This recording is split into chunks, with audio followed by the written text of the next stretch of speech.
Halo, halo, apa kabar? Kembali berjumpa dengan kami, saya Hersunari bersama dengan Bung Rocky Gerung. Bung Rocky, Presiden Prabowo kalau kita amati intensitas kunjungan ke luar negerinya ini sangat tinggi ya. Eh, Selain untuk meningkatkan performa Indonesia di dunia internasional yang selama ini absen di eranya Jokowi, kita pasti bisa menduga masalah investasi itu selalu menjadi prioritas utama dari kunjungan-kunjungan Presiden Prabowo. Tapi kalau kita lihat data-data justru yang terjadi malah sebaliknya ya, terjadi capital outflow yang cukup besar dan tampaknya ini tidak cukup hanya dengan intensitas perjalanan ke luar negeri yang tinggi, tapi justru yang jadi soal itu adalah dinamika politik dalam negeri yang harus dirapikan, ditata ulang sehingga investor asing itu ya mereka cukup bisa diyakinkan kalau mau menanamkan investasinya di Indonesia. Benar bahwa Presiden Prabowo berupaya untuk menaikkan pamor internasional kita di dalam membujuk supaya para investor itu mau berinvestasi di Indonesia. Dan kelihatannya arah untuk pembujukan itu, karena Presiden Prabowo terus menerus pergi ke luar negeri, tentu dengan harapan ada kepercayaan baru dari investor asing. Tapi kalau kita lihat data sebaliknya, kendati dia mungkin terlalu kecil sebagai pembanding, tetapi faktanya dalam minggu ini udah berapa 11 apa 17 triliun capital outflow itu asing keluar dari pasar, itu kira-kira begitu. Itu sinyalnya bahwa ada ketidakpercayaan investor terhadap kondisi politik terutama yang memungkinkan mereka berinvestasi secara rasional di dalam dan antara misalnya atau infrastruktur atau apa aja tuh yang memungkinkan ada jaminan bahwa stabilitas politik, kepastian hukum itu menjamin modal asing itu masuk dan tidak akan rugi atau bahkan mungkin mereka menganggap dalam keadaan instabilitas politik di Indonesia itu bisa modal asingnya itu dinasionalisasi. Jadi tetap kita mesti lihat secara rasional bahwa pasar memberi sinyal bahwa ada yang belum bisa mereka percaya pada republik ini, yaitu kestabilan politik dan kepastian hukum. Soal Tom Lembong, soal Hasto, yang bagi masyarakat internasional menganggap, ya apa salahnya Tom Lembong? Kalau Tom Lembong aja bisa dipersekusi oleh kekuasaan dan ketidakadilan itu ada di situ. Bagaimana mereka hendak menjaminkan investasi kami itu akan sehat di waktu yang akan datang. Kira-kira begitu persepsi internasional. Karena itu banyak yang menunggu, mungkin minum kopi di Orchard Road di Singapura sambil melihat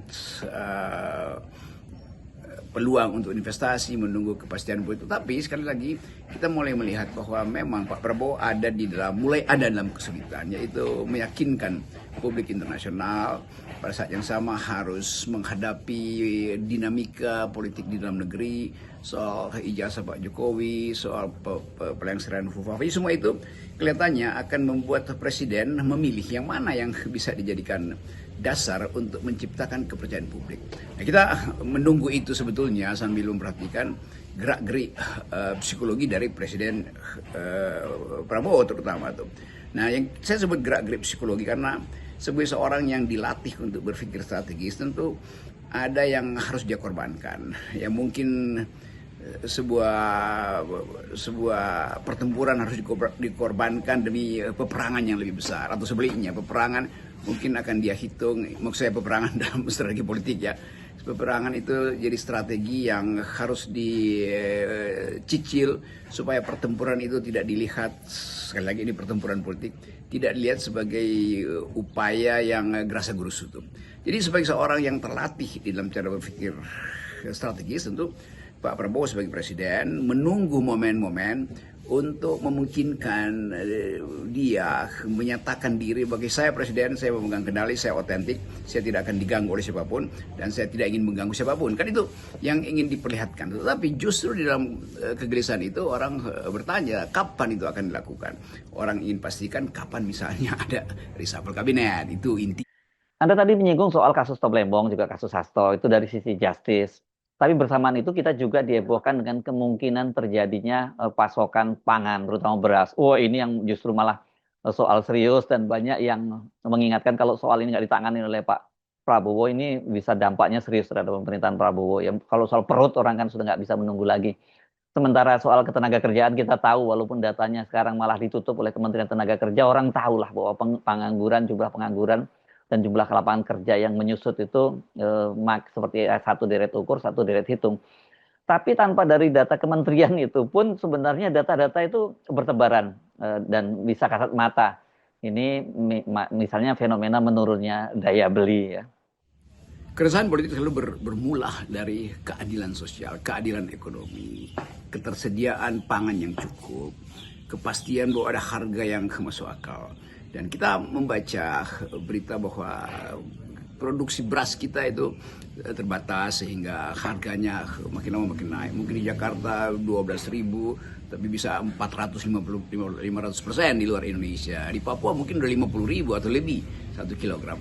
Jadi penanda bahwa mulai ada kekhawatiran bahwa dalam 2 bulan ke depan Presiden Prabowo itu 1 tahun, Oktober, dan orang mau evaluasi berhasil nggak makan siang bergizi, berhasil nggak rencana-rencana pembangunan di bidang sosial, perumahan misalnya, atau koperasi, macam-macam hal tuh. Jadi tetap kita ingin tahu apa sebenarnya data real tuh. Kalau kita tanya PHK berapa sih, nggak ada yang mau kasih tahu kan. Kecuali kita hitung sendiri. Untung banyak analis yang mampu untuk buat prediksi, karena datanya mungkin terbatas, karena Menteri Tenaga Kerja sendiri membatasi akses pada data kemiskinan atau data tenaga kerja atau data PHK, karena menganggap nanti kalau datanya dibuka akan jadi kegemparan. Itu membuktikan bahwa memang ada kondisi yang tidak baik-baik aja kan, itu dasarnya kan.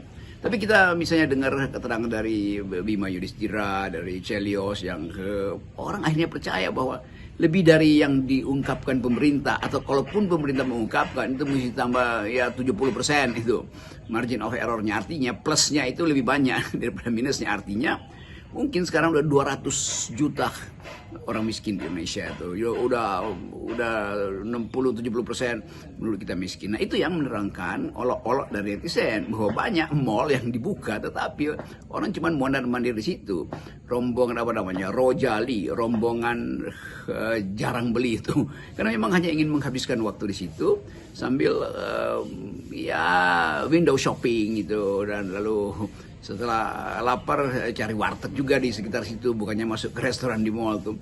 Jadi kita mulai mengenali gejala ya pemiskinan sebetulnya karena kebijakan. Nah, tentu orang ingin tahu ini kebijakannya siapa. Apa kebijakan Pak Prabowo yang gagal karena efisiensi sehingga uang tidak mengalir ke daerah, atau memang efisiensi diperlukan karena memang APBN udah bolong oleh presiden sebelumnya, Presiden Jokowi. Semua itu bisa dibuka sebagai data yang dianalisis kan. Tapi sekali lagi kita melihat gejala pelemahan legitimasi Presiden Prabowo. Nah, tadi Anda menyinggung soal fenomena Rojali yang sekarang disebut ini oleh para pengusaha retail ya, bahwa rombongan jalan beli. Jadi mereka hanya jalan-jalan di mall, window shopping, tapi nggak beli apa-apa. Kemudian disebutnya rohana, rombongan hanya nanya-nanya. Ya lumayan lah masih nanya. Kalau ini cuma lewat-lewat doang itu kan juga membuat para penjaga itu mereka juga bingung harus melakukan apa. Dan itu menunjukkan memang soal krisis daya beli itu sangat serius. Dan ya, kalau fenomena Indonesia saya kira sekarang bukan lagi fenomena middle income trap, artinya kelas menengah yang nggak bisa naik lagi ke atas, tapi justru terjadi adalah kelas menengah yang turun ke bawah gitu. Ya benar, Saudara Hersu, bahwa banyak mall itu banting harga. Tetapi pada saat yang sama pameran-pameran yang sifatnya luxurious itu di berbagai arena, bahkan pameran mobil, orang serbu buat lihat mobil baru apa yang dipamerkan. Tapi mungkin itu cuman ya dia datang aja buat lihat kan, terus sekaligus berupaya untuk ya mungkin nanti semester depan dia mau beli mobil itu. Tetapi datanya juga menunjukkan penjualan mobil, juga penjualan motor yang menjadi penanda ekonomi tumbuh, terutama ke konsumsi kelas menengah itu justru menurun. Jadi kalau data itu ditunjukkan, itu artinya ada keramaian di pameran-pameran barang-barang lux ini yang dikonsumsi oleh kelas menengah, tetapi pembeliannya berkurang atau bahkan menurun dibandingkan dengan semester atau tahun sebelumnya. Jadi ini petunjuk pertama bahwa tabungan kelas menengah itu betul-betul sudah terkuras. Dan tabungan yang terkuras itu artinya ada kegelisahan politik. Karena masa depan bagi kelas menengah adalah pertaruhan. Pertaruhan apa? Pertaruhan perencanaan ekonomi mereka tuh. Anaknya mau di sekolah di mana, berapa konsumsi yang mesti dihemat supaya liburan masih bisa dilakukan, kan semuanya ini adalah kegelisahan kelas menengah. Jadi kita mulai berpikir bahwa memang kelas menengah yang turun dan kelas yang ingin naik jadi kelas menengah yang terhambat itu akan jadi katup politik kalau dia terbuka, dan protes kelas menengah karena daya beli, karena harga-harga meningkat itu udah tanda dimulainya satu perubahan. Dan kita melihat misalnya sinyal yang sama juga ada di Malaysia, bahwa Anwar Ibrahim yang betul-betul secara populer itu disenangi dalam 4 tahun terakhir ini, dan hari-hari ini dia di demo karena mungkin kesulitan ekonomi, atau pasti karena kesulitan ekonomi, sehingga Anwar mau manuver untuk cari dukungan dari partai-partai yang sebetulnya bukan sahabat koalisinya, tapi demi memperoleh dukungan politik. Anwar melirik UMNO misalnya, lalu banyak yang protes itu. Tetapi di dasar protes itu adalah kegelisahan terhadap masa depan, terutama masa depan keluarga. Indonesia juga sedang mengalami itu. Jadi kita mulai lihat sangat mungkin juga itu impact dari kegelisahan di Malaysia itu tiba di Indonesia tuh. Jadi kita ada di dalam satu era, boleh kita sebut era uncertainties, era ketidakpastian. Nah, dalam keadaan semacam itu tentu presiden harus secara cepat bukan sekedar mengendalikan situasi dengan retorika, tapi memperlihatkan kepemimpinan yang otentik. Ya, tentu kita tahu apa yang saya maksud kepemimpinan otentik, kepemimpinan yang hendak menunjukkan bahwa ini arah saya, dan arah yang lain itu memang menyesatkan kemarin-kemarin. Tapi tentu presiden tidak bisa ucapkan itu secara terang-terangan, karena dia harus menghitung dukungan politik, harus menghitung relasi beliau dengan Ibu Mega dan dengan Pak Jokowi, dan semua itu yang menunjukkan bahwa Presiden Prabowo ada di dalam, sebut aja, pertimbangan yang kadang-kala yang mungkin diperlukan kematangan untuk mengambil keputusan, tetapi waktu time is running out, waktu berjalan terus, dan dia akan disusul oleh kondisi ekonomi yang dalam proyeksi 8%, mungkin di akhir kepemimpinan beliau periode pertama 8%, tetapi kalau menuju 1 tahun kepemimpinan Presiden Prabowo tidak ada semacam radical break, semacam hentakan yang memungkinkan orang percaya bahwa ada hope, ada politics of hope setelah 17 Agustus misalnya, maka legitimasi Pak Prabowo juga akan terus tergerus. Jadi kelihatannya itu yang jadi problem kita hari-hari ini. Semua faktor tadi, politik, sosial, ekonomi, jelas ada kaitannya dengan basis legitimasi politik terhadap Presiden Prabowo, dan ini saya kira harus ditangani secara serius.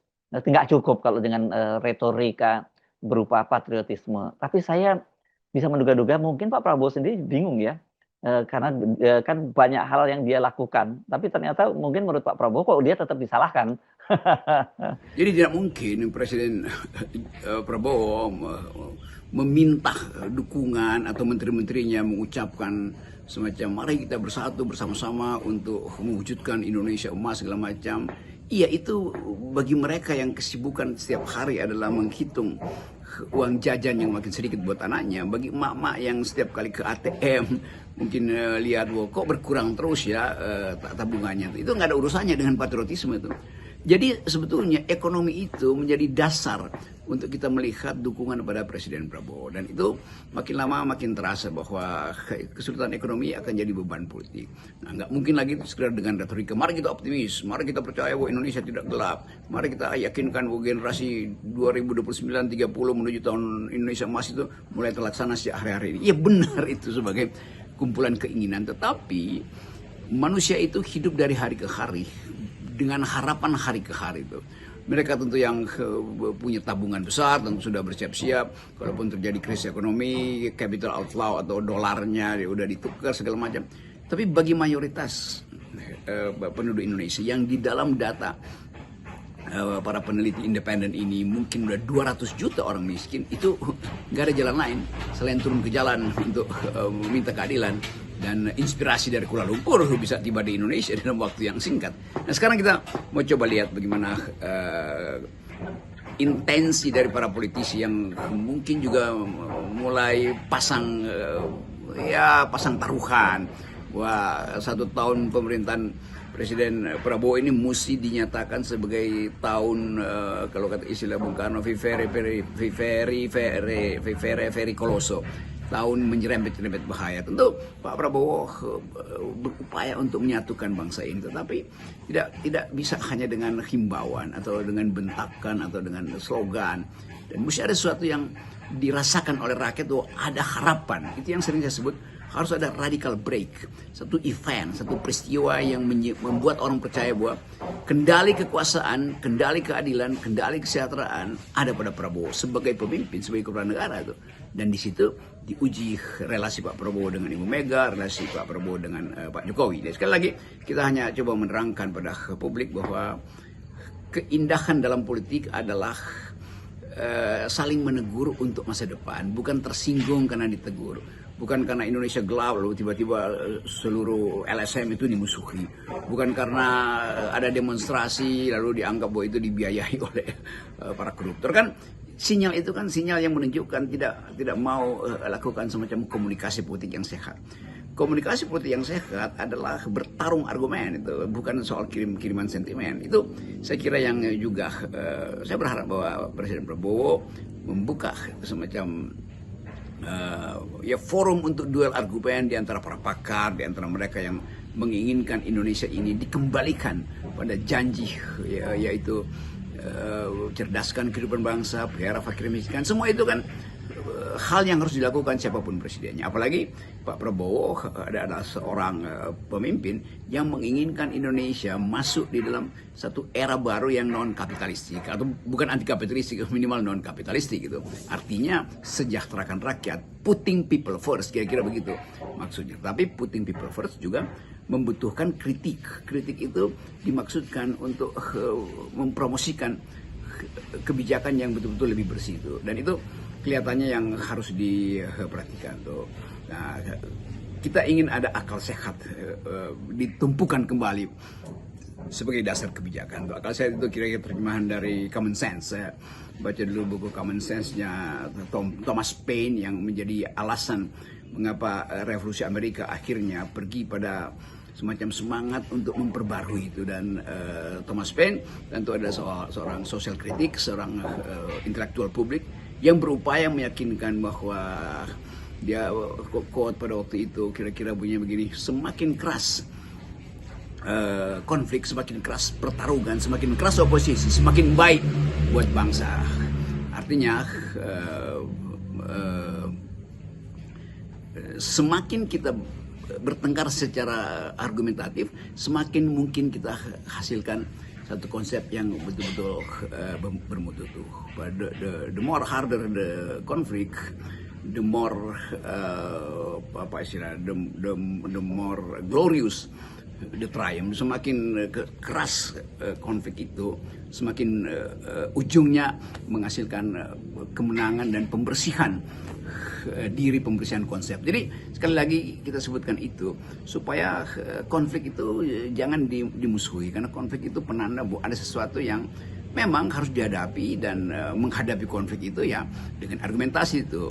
Jadi sekali lagi kita coba rangkum pembicaraan hari ini dan memungkinkan ada satu pertemuan pikiran di antara para elit untuk mendalilkan kembali janji dari Presiden Prabowo yang kita tahu janjinya bagus betul, tetapi political condition atau conditional persyaratan untuk maju ke situ, terutama dari segi ketersediaan anggaran, lalu dari segi dukungan legitimasi harus betul-betul direkatkan kembali, karena negeri ini tidak boleh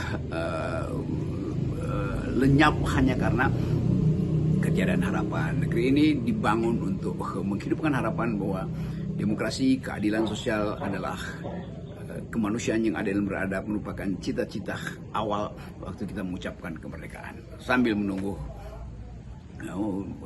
bulan Agustus ada bulan kemerdekaan, kita mulai semacam keyakinan bahwa kemerdekaan itu artinya manusia itu dihormati dignitasnya tuh. Dan itu yang dipesankan selalu oleh para pendiri awal republik ini. Salam akal sehat. Salam akal sehat.